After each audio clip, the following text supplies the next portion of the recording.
as we get further along into the warmer seasons of the year. It means it's almost time to say hello once again to our mortal enemies, the mosquitoes, and our good friends, the bees. Yes, they are our friends. The bees are our friends. And joining us now to explain why that is so and more is Brian Peterson-Roest, the founder of Bees in the D. Brian, thanks for being with us once again. Hey, Tyler, it's always great to be with you. Yeah, glad to have you on as well. I understand that you're actually not here in Michigan with us, but in another place where bees love to frequent in South America. Tell us about that. Where you're at? Yeah, so I am actually atop of Sugarloaf, which is in Rio de Janeiro. Oh. And up here on the mountain, they actually have stingless honeybees. And so I am learning more about some of their native bees here through a cool program that we're a part of, the YLI program, which is part of Global Ties Detroit, and which is also part of the U.S. State Department. And we get to do exchange programs. So we're also heading out tomorrow to Argentina to be with a fellow that we had, Anna, who was in Michigan with us learning about urban beekeeping in Detroit last summer. And that's just some of the different things that you do with Bees in the D, is getting that educational background so you can provide it to people right here in our local area about the bees in Detroit and in the metropolitan area. So tell us, for those that aren't familiar with Bees in the D, tell us about the work that your organization does. So we're a nonprofit out of Detroit. We have about 220 hives across 70 locations in Southeast Michigan that goes across about 5 counties.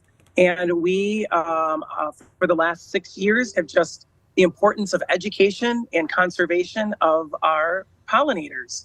And so we do use honeybees as one of the species to help educate people, but we are really stressing the importance of all of our bees, our native bees, and even bees globally. You can find more information about Bees in the D in a couple of different places, either sharedetroit.org, where they are one of over 330 charities and nonprofits supported on the Share Detroit platform, or by visiting their website at beesinthed.com, beesinthed.com. And you're partnered with a lot of organizations all throughout our local area, both here in Oakland County and all across Metro Detroit. So tell us about those partnerships and how an organization like yours that's really focused on bees and on beekeeping in our local metropolitan area are able to partner with these different organizations.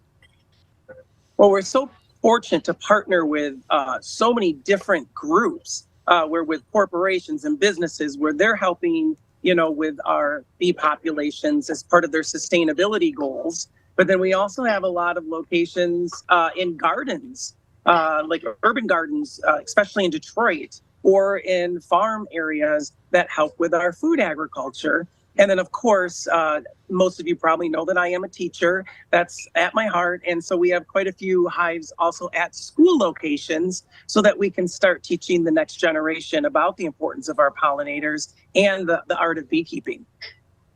And so you have locations also with those partnerships all throughout Metro Detroit, not just in the city of Detroit proper, but in some of our suburbs right here in Oakland County as well. Tell us about some of your locations and how that ultimately came to be to have these hives spread all throughout our local area.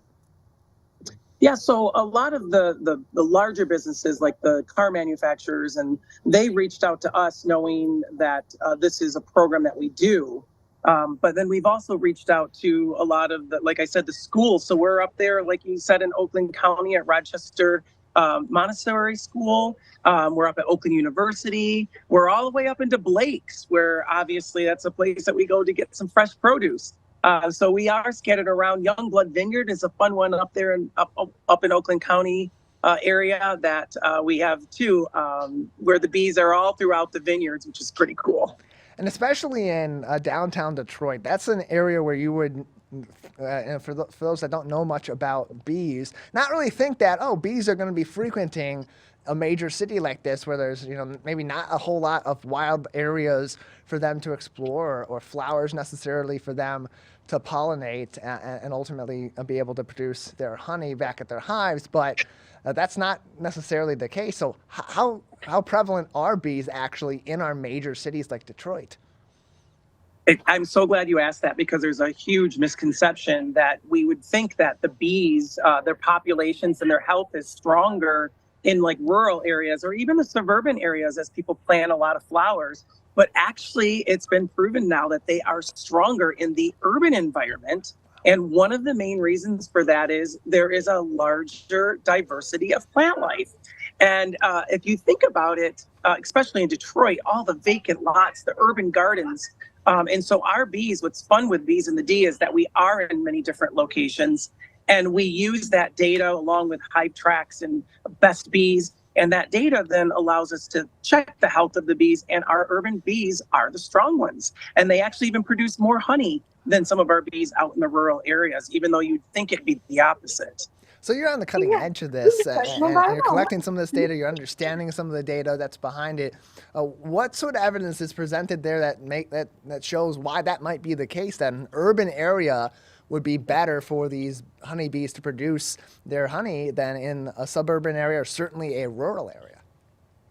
It boils down to that diversity of plant life, which seems so weird about urban. What they can do is they can do a DNA testing of the honey. Every jar of honey, if it is raw honey, basically has DNA from every flower that those bees went out and foraged on. And when they did test of honey from suburban or from rural or from the urban area, they were able to find out what DNA or what flowers was a part of that. And there was a larger diversity in the urban. And it's just like us, we need a diversity of diet as well. And so that helps with their health overall. Out in the rural areas, if you really think about it, it's a lot of mono societies. So it sometimes is limited to one or two crops. But that's what's pretty cool about it. So isn't it dangerous, Brian, to bring all these bees into an urban area or a suburban area where there's all these people and all this activity? Because everyone's going to get stung, right? It's a complete opposite. That, of course, is a lot of people's concern. But bees are very different than our wasps. And we have about 460 different bee species in Michigan alone. And they don't want anything to do with us as humans. They're out foraging, finding the flowers. It's more of the wasp and the hornets that tend to be a little bit more defensive is the word I like to use. Now, of course, with honeybees or any bees, if you're batting at them or swatting at them or bothering their homes, of course, they're going to be a little concerned and want to defend it. But no, we've been in the city now for 6 years and they have no issues whatsoever. Brian Peterson-Roest is the founder of Bees in the D and joins us on today's edition of the Megacast. They're also one of over 300 charities and nonprofits supported on the Shared Detroit platform. You can find more information about Bees in the D and organizations like it and organizations in a variety of other subject areas and areas of support throughout the Metro Detroit area by visiting shareddetroit.org. Just click into their Find a Nonprofit section and search for whatever warms your heart or is an important issue to you, or search directly for Bees in the D to find more information about ways you can get involved with this organization right here in Oakland County and across the state of Michigan. And let's dive into some of those different ways, Brian, because people can get involved in this organization beyond just engaging with it for educational purposes. They can actually get involved with some of these hives in their local area too. Yeah, so we have a large volunteer base, and what's great is the volunteers have many different skills. Like you said, some of them might want to help with the education or even when we sit at tables to share about the importance, but then we have a lot of volunteers that will come in and help with the honey harvest. And then, of course, beekeeping. But it is it's not something that you learn overnight. I usually tell people, give it at least a year and join some bee clubs, take some classes. If you can get a mentor, great, because the beekeeping, you've got hundreds of thousands of lives that you are helping to manage and keep them healthy. And so you want to make sure that you understand how to do that properly. So we do train people to help us manage some of the hives throughout Metro Detroit as well. Brian Peterson-Roest is the founder of Bees in the D and joins us on today's edition of the Megacast. You can find more ways to get involved as well as some of Bees in the D's products made right here in the Metro Detroit area at beesinthed.com. beesinthed.com, or visit them also at shareddetroit.com. shareddetroit.org for more information. about them, as well as over 300 other charities and nonprofits across our local area, including right here in Oakland County. And Brian, we've been talking to you here at our flagship at Civic Center TV for a number of years, since you were just starting this organization, as it's continued to grow and expand and become a staple amongst nonprofits in not just Oakland County, but in metropolitan Detroit. Where did this all begin for you as the founder of this organization to put this mission forward and ultimately to action and expand to where it's at now?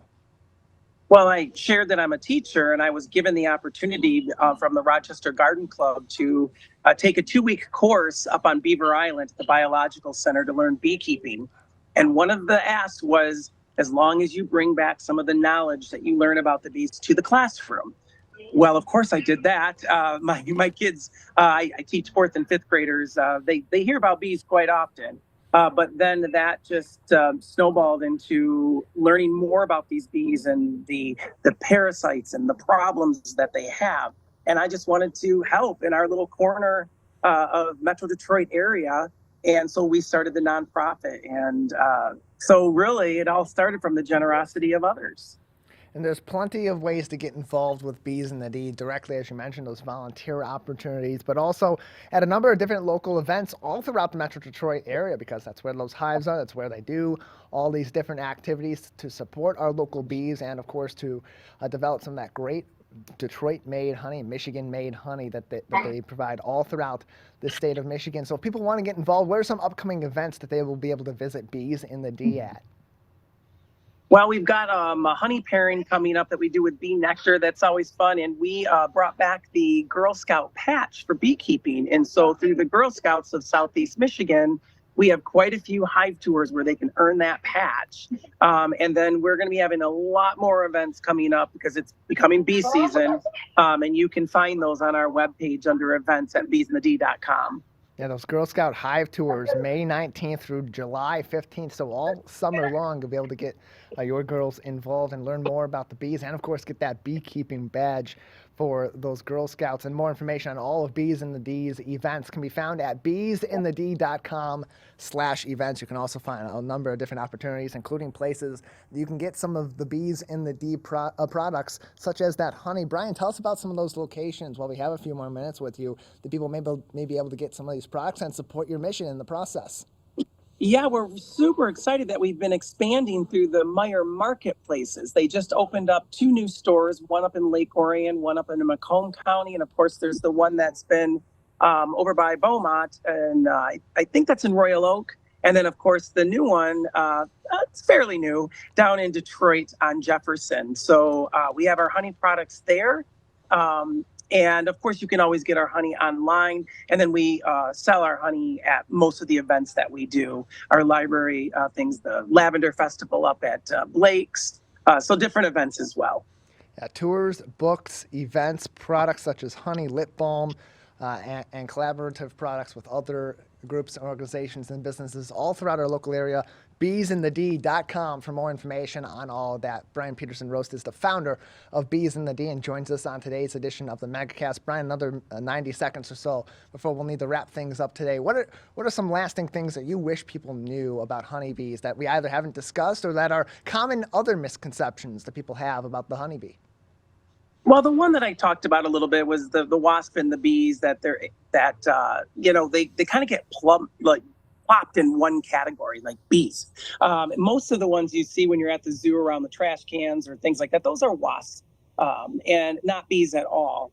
And the other huge misconception I kind of hinted at too was honeybees aren't the only bees. There's 460 species in Michigan, about 4,000 in the United States, and 20,000 worldwide. That's why we're so excited to be here to learn about them here in Rio de Janeiro. And it's a global thing. The bee populations are dropping across the globe. And so it's very important for us to understand and help, because they also are an indicator species that lets us know when maybe some things aren't going so great with our environment. You can find more information and get in contact with Bees in the D, join them on their events, get involved as a volunteer, and more at beesinthed.com. Follow them also on social media and keep up to date on everything that they're doing here in the Oakland County area and in Metro-Detroit, all throughout Michigan and around the world also, at Bees in the D on Facebook, on Twitter, and on Instagram. Brian, thank you so much for joining us today. Thank you for having me. And I love being with you here, Tyler. And I just want to thank everybody that has supported us, because as a nonprofit, we do depend on those donations and those sales. Everything goes back to furthering it, or our events where you get to learn, but also are helping to support our mission. So thank you. That indeed. Beesinthed.com is the place to go for more information, or visit them on sharedetroit.org. We can also visit over 330 other charities and nonprofits across our local area and support so many good causes and so many good efforts happening right here in our local area.